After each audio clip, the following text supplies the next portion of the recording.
सभी चिकित्सक गणों को नमस्कार। मैं अखिलेश नारायण सिंह, नारायण हर्बल स्पेशलिस्ट का डायरेक्टर। आज हम प्रोस्टेट कैंसर क्या है, प्रोस्टेट कैंसर के लक्षण क्या होते हैं, प्रोस्टेट कैंसर के प्रकार कितने होते हैं, प्रोस्टेट कैंसर के बारे में हम जानकारी प्राप्त कर रहे हैं क्लास के माध्यम से नारायण हर्बल स्पेशलिस्ट अनुसंधान केंद्र यूनिट 1 और 2 के द्वारा। मैं अखिलेश नारायण सिंह आज प्रोस्टेट कैंसर को एक्सप्लेन कर रहा हूं। अगर आपको लगता है कि प्रोस्टेट कैंसर का आपके पास कोई ऐसा पेशेंट है जिसको आप ट्रीटमेंट करने में सक्षम महसूस नहीं कर रहे हैं, तो ऐसी अवस्था में नारायण हर्बल स्पेशलिस्ट अनुसंधान केंद्र यूनिट 1 यूनिट 2 से आप प्रोस्टेट कैंसर से रिलेटेड और कैंसर से रिलेटेड प्रोडक्ट्स को खरीद करके अपने पेशेंट के ऊपर उसको दे सकते हैं और प्रोस्टेट कैंसर को क्योर करने के लिए प्रयास कर सकते हैं। तो आइए जानते हैं हम इलेक्ट्रोहोम्योपैथी चिकित्सा पद्धति में प्रोस्टेट कैंसर का निदान कैसे करें। तो आज इसी संबंध में मैं प्रोस्टेट मैलिगेंट और प्रोस्टेट कैंसर पे प्रोस्टेट कैंसर के लिए डायग्नोस्टिक परीक्षण क्या क्या होते हैं उनके बारे में आपको बताने के लिए हाजिर हुआ हूं। प्रोस्टेट कैंसर का परीक्षण रोगियों के स्वास्थ्य की स्थिति के आधार पर किया जा सकता है। सबसे पहला ये जो डॉक्टर होता है वह एक शारीरिक परीक्षण करेगा जिसमें वह चिकित्सा का इतिहास और बीमारी के अन्य कारणों के बारे में कुछ प्रश्न रोगी से पूछेगा। इसके अलावा वह कुछ अन्य जांच भी करवा सकता है जो इस प्रकार से है। डिजिटल रेक्टल परीक्षा, इसको DIR भी कहा जाता है। प्रोस्टेट ग्लैंड जो होता है उसकी जांच के लिए सबसे आम परीक्षण है। प्रोस्टेट एक आंतरिक अंग है जिससे सीधा नीचे देखा जा सकता है। ऐसे में डॉक्टर प्रोस्टेट ग्लैंड की जो जांच करते हैं उसके लिए एक दस्ताने वाली उंगली, जिसमें मतलब हाथ में ग्लोव्स पहन लेते हैं और ग्लोव्स में से उसमें से एक उंगली जो स्टूल जहां से हम पास करते हैं मलाशय या एनएस जिसको कहते हैं, उसके अंदर इसको उंगली को डाल देते हैं। प्रोस्टेट ग्लैंड के आकार, बनावट या आकार से जुड़ी किसी भी असामान्यता को इस परीक्षण से पहचाना जाता है। इस टेस्ट के आधार पर डॉक्टर आगे के टेस्ट कराने के लिए रोगी को कहता है। दूसरा कंडीशन होता है प्रोस्टेट स्पेसिफाइड एंटीजन टेस्ट, जिसको PSA के नाम से भी जाना जाता है। PSA के लिए एक ब्लड सैंपल तैयार किया जाता है और जांच किया जाता है। एक पदार्थ को प्रोस्टेट ग्लैंड के द्वारा निर्मित होता है। ब्लड में PSA की थोड़ी मात्रा सामान्य है। ब्लड में पाया गया PSA का उच्च स्तर प्रोस्टेट कैंसर या प्रोस्टेट संक्रमण या प्रोस्टेट ग्रंथि की सूजन, जिसको हम प्रोस्टोमेगली भी कहते हैं, या वृद्धि का संकेत दे सकता है। उपरोक्त परीक्षण के आधार पर यदि प्रोस्टेट ग्लैंड को असामान्यता पाई जाती है उसके अंदर, तो डॉक्टर रोगी को प्रोस्टेट कैंसर के निदान की पुष्टि कराने के लिए निम्नलिखित परीक्षणों को कराने की सलाह देता है। क्या क्या सलाह देता है? प्रोस्टेट की बायोप्सी कराने के लिए। इस परीक्षण में प्रयोगशाला में माइक्रोस्कोप के तहत सावधानी पूर्वक जांच के लिए प्रोस्टेट ग्रंथि जो होती है, प्रोस्टेट ग्लैंड जो होता है, वहां से टिश्यूज का एक नमूना सैंपल को एकत्र करता है और प्रोस्टेट ग्लैंड में एक पतली सी सुई डालकर प्रोस्टेट बायोप्सी किया जाता है। प्रोस्टेट के बाद बायोप्सी के बाद डॉक्टर जो होता है वो प्रोस्टेट कैंसर के स्टेजेस को निर्धारित करने के लिए ग्लासिन स्कोर का उपयोग करता है। ठीक है। तीसरा, ट्रांसरेक्टल अल्ट्रासाउंड। एक हुआ प्रोस्टेट की बायोप्सी, दूसरा हुआ ट्रांसरेक्टल अल्ट्रासाउंड। यहां मलाशय में एक छोटी सी जांच के लिए उंगली डाली जाती है जो ध्वनि तरंग पैदा करती है। ये ध्वनि तरंग प्रोस्टेट ग्रंथि के इमेज जो होती है उसको स्पष्ट बनाती है। एक होता है MRI स्कैन। यह प्रोस्टेट ग्लैंड की स्पष्ट इमेज प्राप्त करने के लिए किया जाता है, जो सर्जन सर्जरी की प्लानिंग बनाने के जो सर्जन अपनी सर्जरी की जो प्लानिंग बनाते हैं उसके लिए उसमें ये मदद करता है प्रोस्टेट टिश्यू को हटाने के लिए जिसमें कैंसर हुआ है। ठीक है। अदर कुछ टेस्ट होते हैं। कुछ डॉक्टर अन्य परीक्षणों की सिफारिश भी कर सकते हैं, जैसे रक्तचरित पूर्ण रक्त चित्र जिसको हम लोग CBC कहते हैं। अन्य रक्त परीक्षण आदि भी करवाते हैं। प्रोस्टेट टिश्यूज की बायोप्सी में कैंसर टिश्यूज की जांच करके प्रोस्टेट कैंसर की जो उसकी आक्रामकता होती है उसको निर्धारित करने के लिए आमतौर पर इसका इस्तेमाल करने की जो तकनीक है उसको यूज किया जाता है। इसमें ग्लिसिन स्कोर जो होता है यह प्रोस्टेट कैंसर के ग्रेड को निर्धारित करने के लिए उपयोग किए जाने वाला सबसे आम पैमाना होता है, जिसको स्केल स्कोर की सीमा स्कोर अगर मान लेते हैं 2 से 10 तक होता है। जैसे कि अगर मान लेते हैं किसी का स्कोर 6 है तो मतलब ये हुआ कि निम्न ग्रेड का प्रोस्टेट कैंसर है। अगर 7 है तो इसका मतलब है मध्यम ग्रेड का प्रोस्टेट कैंसर है, और अगर किसी को 8 to 10 निकलता है तो उसको हाई ग्रेड का प्रोस्टेट कैंसर माना जाता है। इसमें जोनेमिक परीक्षण होता है। यह विशिष्ट जीन परिवर्तन को निर्धारित करता है जो प्रोस्टेट कैंसर का कारण बनता है। प्रोस्टेट कैंसर के उपचार की दीर्घकालिक सफलता का निर्धारण करने में यह परीक्षण बहुत उपयोगी होता है। एक बार प्रोस्टेट कैंसर के अगर डायग्नोसिस की पुष्टि हो गई तो होने के बाद यह निर्धारित करने के लिए कि निम्नलिखित परीक्षण में से प्रोस्टेट कैंसर फैला है या नहीं फैला है उसको जानने के लिए, मतलब मेटास्टेटिक्स हुआ है या नहीं हुआ है जानने के लिए हेड का CT स्कैन, PET जिसको प्रोजेस्टेरोन एमिशन टोमोग्राफी स्कैन भी कहा जाता है वो करवाते हैं। MRI श्रोणि क्षेत्र का, CT स्कैन श्रोणि क्षेत्र का, और अल्ट्रासाउंड भी श्रोणि क्षेत्र का होता है। प्रोस्टेट कैंसर का इलाज क्या है ये जानने से पहले मैं समझता हूं आप लोग प्रोस्टेट कैंसर के बारे में काफी कुछ जान चुके होंगे। मुझे ऐसा लगता है कि अगर मैं इसको बैठ करके भी पढ़ाऊं तो आप सभी को इसके बारे में काफी कुछ नॉलेज मिल सकता है। बट क्या होता है कि किसी भी डिजीज को अगर हम लोग जब तक समझेंगे नहीं तब तक हम उसका इलाज कर पाने में सक्षम नहीं होते हैं। खास करके इलेक्ट्रोहोम्योपैथी चिकित्सकों की बात कर रहा हूं। प्रोस्टेट कैंसर के लिए विभिन्न उपचार उपलब्ध हैं। हालांकि उपचार के लिए विकल्प कैंसर के स्टेज पर और उसके प्रकार पर निर्भर करता है। ये बहुत ही जरूरी चीज है कि क्या कंडीशन है। बिना कंडीशन के तो उसका इलाज, किसी भी पेशेंट का इलाज हम नहीं कर सकते। ठीक है। तो प्रोस्टेट कैंसर कितनी तेजी से बढ़ रहा है, क्या यह शरीर के अन्य भागों में फैल गया है, आपकी संपूर्ण स्वास्थ्य की स्थिति और उपचार की संभावित जो दुष्प्रभाव होते हैं वो हमको सक्रिय निगरानी के द्वारा करना पड़ता है। ऐसे कई मामले हैं जिसमें प्रोस्टेट कैंसर तेजी से बढ़ने के बजाय धीरे धीरे बढ़ता है। ऐसे में व्यक्ति को निदान करने की आवश्यकता होती है। डॉक्टर जो होता है वो पेशेंट की स्थिति की बारीकी से निगरानी करते हुए प्रोस्टेट कैंसर के ग्रोथ की जांच के लिए समय समय पर प्रोस्टेट स्पेसिफाइड एंटीजन परीक्षण, रक्त परीक्षण जिसमें CBC, प्रोस्टेट की बायोप्सी और डिजिटल रेक्टल परीक्षणों का उपयोग करते हैं। यदि कैंसर के लक्षण बढ़ते हैं तो डॉक्टर उपचार के लिए सर्जरी या विकिरण मतलब क्या, रेडिएशन थेरेपी जिसको कहते हैं, कोई पूछता ही नहीं है, बाद में भी नहीं, तो विकिरण चिकित्सा के लिए जाने की सलाह दे सकता है।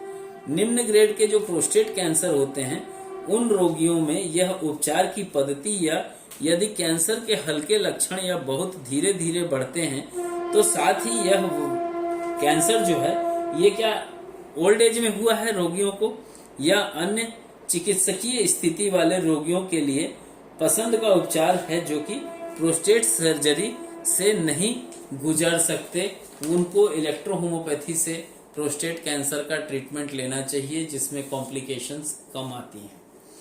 सर्जरी की बात करें तो यदि कैंसर प्रोस्टेट ग्लैंड के बाहर नहीं फैला है तो सर्जन प्रोस्टेट ग्लैंड के आसपास के टिश्यू और आसपास के लिम्फ नोड प्रोस्टेट ग्लैंड के बाहर प्रसार को रोकने के लिए एक बोलना चाहिए प्रोस्टेक्टमी कर सकता है। इसमें लेप्रोस्कोपिक या रोबोटिक दृष्टिकोण या ओपन सर्जरी का उपयोग करना भी शामिल होता है। इसका उपयोग प्रोस्टेट कैंसर के अपग्रेड जो कंडीशंस होती हैं उसमें उपचार के जो अन्य तरीके होते हैं उनके साथ इसका उपयोग किया जाता है। प्रोस्टेट कैंसर जो होता है प्रोस्टेट सर्जरी की टेक्नोलॉजी में शामिल रोबोटिक असिस्टेड लिप्रोस्कोपिक पेरेस्ट्रोटोमी, यहाँ यांत्रिक उपकरणों से जुड़े सर्जिकल उपकरणों को पेट में बने छोटे चीरों के माध्यम से पेट के अंदर डाल दिया जाता है और अधिकांश प्रोस्टेट कैंसर की सर्जरी जो होती है वो इसी विधि से होती है। एक कंडीशन कंप्लीट हो गया है। एक मतलब इसके नेक्स्ट कंडीशन की बात कर रहा हूं, रेक्टोप्यूबिक सर्जरी। यह सर्जन पूरे प्रोस्टेट ग्लैंड को हटाने के लिए पेट के निचले हिस्से से एक लंबा चीरा लगाता है, लेकिन प्रोस्टेट कैंसर के कुछ प्रकार के उन्नत मामलों में ही इसकी आवश्यकता हो सकती है। ठीक है। विकिरण चिकित्सा, रेडिएशन थेरेपी। रेडिएशन थेरेपी का उपयोग कैंसर टिश्यूज को नष्ट करने के लिए किया जाता है। इसमें कैंसर टिश्यूज को मारने के लिए उच्च एनर्जी वाले एक्सरे या गामा किरणों का उपयोग शामिल है। विकिरण चिकित्सा में दो विधियां शामिल होती हैं। क्या क्या होती हैं? एक आंतरिक विकिरण, इसमें बार्कली थेरेपी के रूप में भी जाना जाता है।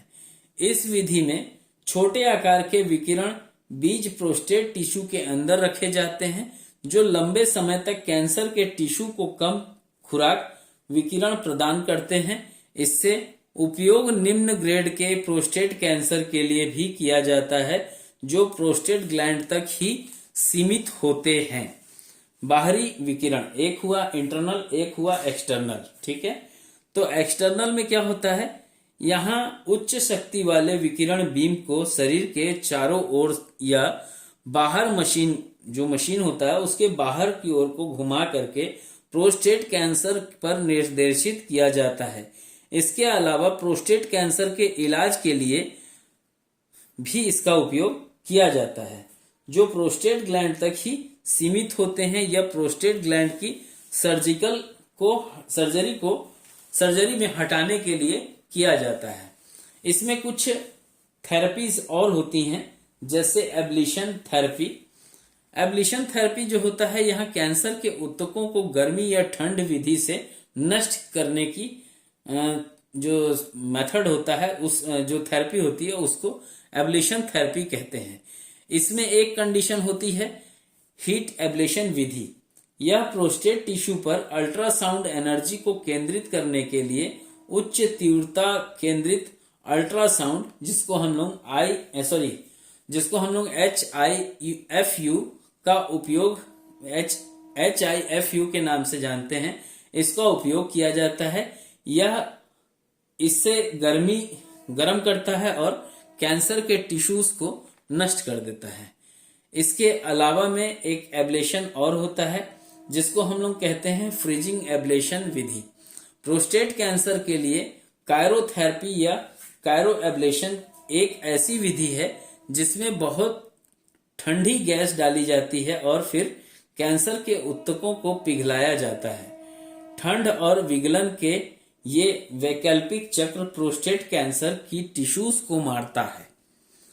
हार्मोन थेरेपी की बात करते हैं क्योंकि इसमें हार्मोन थेरेपी भी दिया जाता है। कैंसर की कोशिकाओं को बढ़ने में मदद करने वाले हार्मोन्स अवरोध हो जाते हैं तो ताकि वे कैंसर की कोशिकाओं तक नहीं पहुंच सकें, तो प्रोस्टेट कैंसर के जो कोशिकाएं बढ़ते हैं और जो विभाजित होते हैं उनके लिए टेस्टोस्टेरोन हार्मोन्स जो होता है ये उस पर निर्भर होता है। विधियों में शामिल टेस्टोस्टेरोन के उत्पादन को कम करने वाली दवाओं का उपयोग करते हैं और टेस्टोस्टेरोन की आपूर्ति को अवरोध करने वाली दवाएं, जिसमें टेस्टोस्टेरोन के उत्पादन को पूरी तरह से रोकने के लिए अगर ऐसी कभी कभी जरूरत पड़ती है कि हाइड्रोसिल जो होती है उसको सर्जरी करके हटा देते हैं।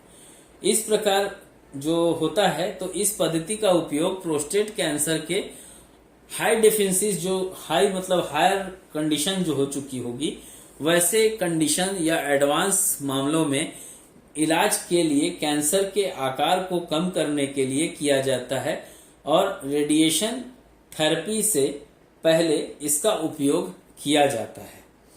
आइए जानते हैं केमियोथेरेपी से कैसे करते हैं प्रोस्टेट कैंसर का इलाज। कैंसर कोशिकाओं को मारने के लिए, ट्यूमर के आकार को कम करने के लिए अतः जो सिरा होती है उनके इंजेक्शंस या ओरल रूप में जो दवाएं होती हैं वो दी जाती हैं। इसका उपयोग हाई ग्रेड और तेजी से फैलने वाले प्रोस्टेट कैंसर के इलाज के लिए किया जाता है, जो पहले से ही शरीर के अन्य भागों में फैल चुका होता है। यहाँ पे आपको अगर NH कोई मेडिसिन चलाने की आवश्यकता पड़ती है जहां फैल चुका होता है, तो NH नो स्प्रेड जरूर चलाइएगा। इम्यून थेरेपी की बात करेंगे। इस विधि में शरीर की प्रतिरक्षा प्रणाली को उपयोग कैंसर कोशिकाओं पर हमला करने के लिए किया जाता है। इसमें शामिल हो सकता है प्रतिरक्षा कोशिकाओं को कैंसर कोशिकाओं का पता लगाने और उन पर हमला करने में मदद करना। दूसरा कंडीशन होता है प्रयोगशाला में शरीर के बाहर प्रतिरक्षा कोशिकाओं को आनुवांशिक रूप से एमर्जिंग करना और फिर उन्हें वापस शरीर में इंजेक्ट करना, और तब प्रोस्टेट कैंसर कोशिकाओं को ढूंढकर मार सकता है। इसमें लक्षित दवा जो होती लिखित दवा जो चिकित्सा है, इस पद्धति के उपयोग उन्नत मामलों के इलाज में किया जाता है, जहां कुछ दवाओं का उपयोग करके विशिष्ट कैंसर कोशिकाओं की असामान्यता को लक्षित किया जाता है। इससे प्रोस्टेट कैंसर की कोशिकाएं मर जाती हैं। तो यहां तक तो अपन लोग जान चुके हैं प्रोस्टेट कैंसर के इलाज के बारे में, और उसके पेशेंट का हम कैसे देखभाल करें उसके बारे में थोड़ा सा बताना चाहूंगा, बट इसके नेक्स्ट वीडियो में उसको देखें तो ज्यादा अच्छा होगा। अगर किसी व्यक्ति को 43 पेटेंट बेस 30 ml में चाहिए तो बिल्कुल खरीद सकता है GST बिल के साथ 27,468 रुपए में। अगर साथ में विथ GST 43 पेटेंट के अलावा में 38 मेडिसिन भी चाहता है तो वो व्यक्ति खरीद सकता है इसे मात्र 3620 रुपए में, जिसमें 200 रुपए का फाइबर बॉक्स है। अगर फाइबर बॉक्स नहीं लेना चाहते तो 3420 रुपए में भी आप इसे 30 ml में कलेक्ट कर सकते हैं विथ GST। इसमें हमारे जो प्रोडक्ट्स हैं इनकी माइक्रोबियल टेस्टिंग चल रही है, एक के बाद एक। कैंसर के भी चल रहे हैं, इंजेक्शंस के भी चल रहे हैं, D3 बेस के भी चल रहे हैं, और पैलेटिव के भी चल रहे हैं, और कुछ कॉम्प्रेस के भी चल रहे हैं। अगर बात करेंगे तो 1 से 2 साल के अंदर सारे प्रोडक्ट्स की माइक्रोबियल और TLC और HPLC जो टेस्ट होते हैं वो हम करा लिए रहेंगे। तो अगर किसी को लगता है कि मुझे 43 पेटेंट बेस प्लस कैंसर के प्रोडक्ट्स लेने हैं तो बिल्कुल खरीद सकता है। 1 लाख रुपए का छोटा सा अमाउंट रखा गया है। ये छोटा सा इसलिए क्योंकि जो प्रोडक्ट है वो लगभग 10 लाख का है। तो इसी के साथ मैं विराम दूंगा, और आप सभी को इसके आगे का जो वीडियो है जिसमें प्रोस्टेट कैंसर पार्ट 3 के नाम से मैं अभी लोड करूंगा।